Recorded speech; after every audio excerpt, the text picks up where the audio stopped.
Le magazine Service vous présente le podcast Une voix, un parcours, pour parler sans détour avec un dirigeant de la propreté. Suivez l'info technique et économique du secteur dans le magazine sur service-propreté.fr et sur LinkedIn. Bonjour à tous, nous voici ensemble pour un nouvel épisode du podcast Une voix, un parcours, proposé par le magazine Service. Je rencontre aujourd'hui Laziz Azori, à la tête de Corsicanet, installé à Ajaccio. Bonjour Laziz. Bonjour Séverine.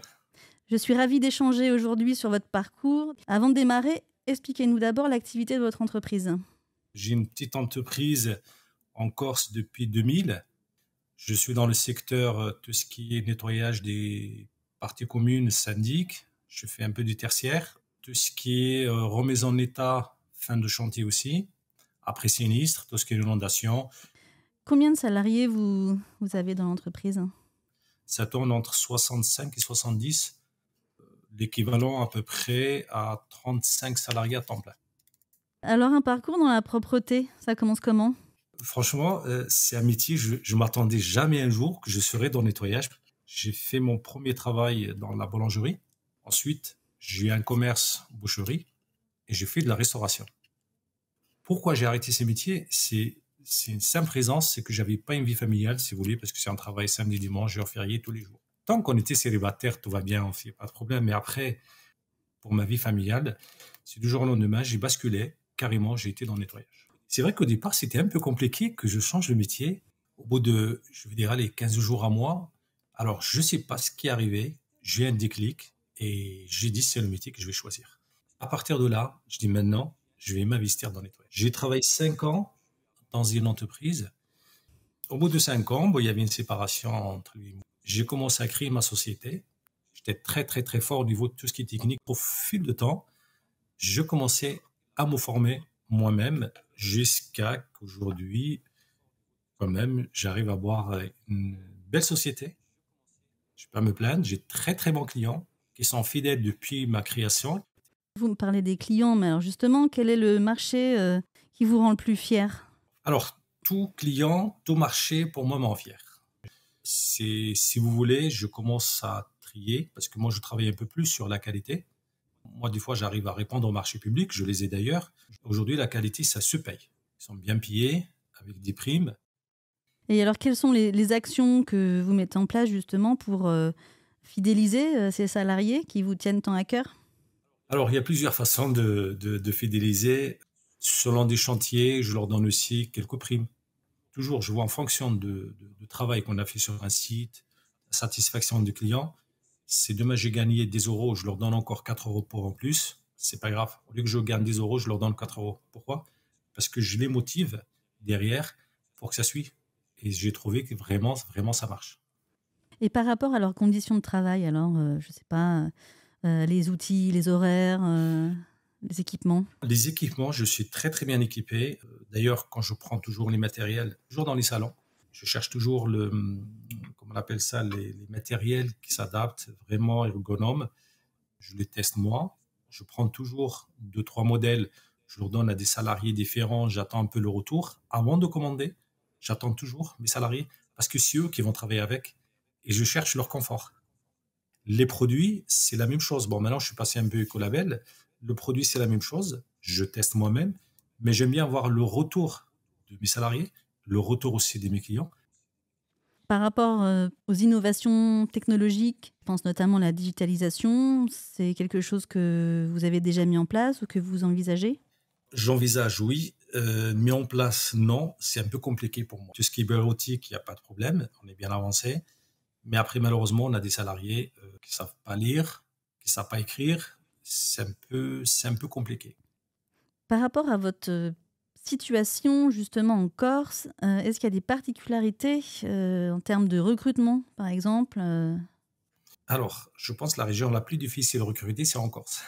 C'est vrai que moi, quand je vois avec un peu mes confrères qui sont dans la région parisienne, dans le PACA, on travaille un peu différemment. Nous, on n'a pas le stress de travailler comme je vois sur Marseille, sur Paris, avec les moyens de transport, et il faut être pressé. On n'a pas ce problème. Sauf il manque les moyens humains. On n'en a pas. Et en ce moment, je ne vous cache pas, c'est que des fois, on essaie de ne pas prendre de clients. Pourquoi ? Parce qu'on n'a pas assez de moyens humains. Est-ce que, par exemple, pour fidéliser, justement, vous arrivez à mettre en place le travail en journée en continu? Est-ce que c'est une organisation possible pour vous? Pour moi, j'ai toute une transparence avec mes salariés. Je m'adapte toujours à leur planning, à leur temps. Je suis pour travailler en journée, mais des fois, c'est pas évident. Des fois, on a des agents aussi qui disent « Ah non, j'ai mes enfants, je préfère le faire soit le matin trop tôt, soit le soir. » Selon vous, comment on pourrait améliorer l'attractivité des métiers de la propreté? Alors que les clients, déjà, premièrement, qui sont un peu moins exigeants. Après, attention, ils peuvent être exigeants, mais sur un cahier de charge qui est vraiment bien défini avec un tarif qui va en face. Aujourd'hui, on a un cahier de charge qui est très, très lourd. Mais moi, quand je vois comme ça, mon salarié à moi, c'est pas un esclave. Je le respecte. Je pense que je dis toujours, il faut que les clients doivent respecter nos agents. Est-ce que vous pourriez me donner 3 mots pour définir l'entreprise de propreté idéale? La qualité, je veux dire l'hygiène. Donner une importance à nos agents. Il faut le mettre en valeur. Quel est le projet qui vous tient le plus à cœur pour votre entreprise? J'aimerais bien quelqu'un qui va la reprendre plus tard, qui va garder la même entité, de la même façon comme je travaille. Parce que jusqu'à présent, j'ai des salariés qui sont quand même fidèles. Hein. J'aimerais bien qu'il va la transformer. Parce que depuis 2 ans, je commence à partir un peu plus sur le nettoyage haute de gamme. C'est que je fais que de villas du luxe. Quand c'est saisonnier, à l'année, je garde un peu l'entretien. Je mets un système dans l'entreprise, le parrainage. Chaque agent, il m'amène quelqu'un qu'il connaît. C'est à partir de là, j'ai quand même développé aussi encore un peu plus mon activité et je commence à travailler à proximité. Je reste à proximité. Pourquoi? Premièrement, pour être réactif auprès de nos clients. Deuxième, pour nos agents, ça évite de courir à droite à gauche. C'est une belle niche de marché, ça, les villas. Écoutez, cette opportunité, je dis, je vais le faire. Pourquoi? Parce que j'ai un savoir, j'ai un réseau dans ce domaine. Et alors, la responsabilité sociétale des entreprises, hein, ça vous inspire quoi? Alors, ça, c'est quelque chose que j'avais déjà mis en place, mais à ma façon. Je me suis formé un peu, j'ai fait des formations. Moi, ça ma collaborateur aussi. Ben, c'est un guide. On est engagé RSE. J'ai le trophée RSE en 2018. Et alors, du coup, social, environnement, vous m'en parliez tout à l'heure, les produits écolabels. Il y a d'autres choses que vous faites? Des fois, je fais un peu d'économie circulaire. Si j'ai quelque chose que je n'ai pas besoin, je vais le faire passer à quelqu'un d'autre. Les machines, si je peux les réparer, je les répare. J'ai un agencier qui est un peu multitechnique. Ça nous arrive de faire du multiservice aussi, tout ce qui est débarrassement. Si je peux récupérer des meubles chez des clients au lieu de jeter, je les amène aux associations.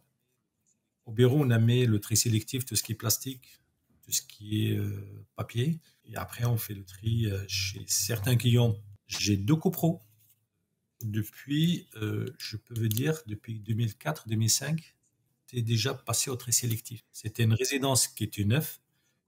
Le tri sélectif, je le connaissais avant, quand j'y allais à Amsterdam. Pour terminer, la question, pas toujours évidente pour répondre, c'est quoi le plus beau compliment professionnel, hein? Alors, oui, c'est pas une fois, c'est pas 2, c'est pas 3. La majorité des clients, ils me disent Aziz, tu as toujours été à l'écoute, tu as toujours été réactif et tes salariés, c'est un modèle. Merci Laziz Azori pour cet échange. Vous trouverez cet entretien dans la rubrique Rencontre du numéro de service d'octobre-novembre. Je vous rappelle que les précédents podcasts sont disponibles sur notre site web ainsi que sur les plateformes spécialisées. On se retrouve bientôt pour un prochain épisode. Au revoir. Au revoir, merci Séverine. Vous venez d'écouter Une voix, un parcours, le podcast du magazine Service.